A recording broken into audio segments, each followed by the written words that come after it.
পৃথিবীর ইতিহাসে 2024 এবং জুলাই আগস্টের মতো এরকম ঐতিহাসিক গণ অভ্যুত্থান আর কোন রাষ্ট্রে কে করেছে? যেই রাষ্ট্রে গণ অভ্যুত্থান করেছে, আমরা আগামী দিনে এমন বন্দোবস্ত মানুষের সামনে তুলে ধরতে চাই, এমন পাটাতন তৈরি করতে চাই যেখানে আর স্বৈরাচার মাথা উঁচু করে দাঁড়াতে পারবে। আমরা জনগণকে নিয়ে আগামী দিনে ভালো কিছু করার মধ্য দিয়ে বিগত দিনের 53 বছরের সমস্ত বস্তা পচা মানব রচিত মতবাদের পতন ঘটিয়ে সেখানে ইসলামের বিজয়ের আমরা সুনিশ্চিত করব। সুনিশ্চিত করা আমাদের দায়িত্ব। করা আমাদের সন্তানেরা স্লোগান দিয়েছিল, আমাদের ছাত্র জনতা স্লোগান দিয়েছিল, উই ওয়ান্ট জাস্টিস। জাস্টিস কে দিতে পারে? পৃথিবীতে জাস্টিস দিতে পারে শুধু ইসলাম, ইসলাম এবং ইসলাম।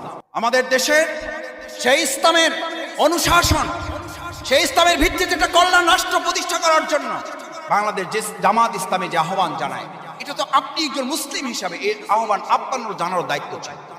আমরা পরিবর্তনের কথা বলি, সেই আল্লাহর ক্ষমতা যেই আল্লাহ তাআলা 2024 জুলাই আগস্টের 10টা, 11টা, 11:30, 12টা পর্যন্ত আমরা জানতাম না কি হতে যাচ্ছে, কিন্তু যে আল্লাহ পরিবর্তন করে দিয়েছেন, ওই আল্লাহর বিধান কার্যকর হলে এই বাংলাদেশের ভাগ্যের পরিবর্তন সেই আল্লাহ করে দিতে পারেন।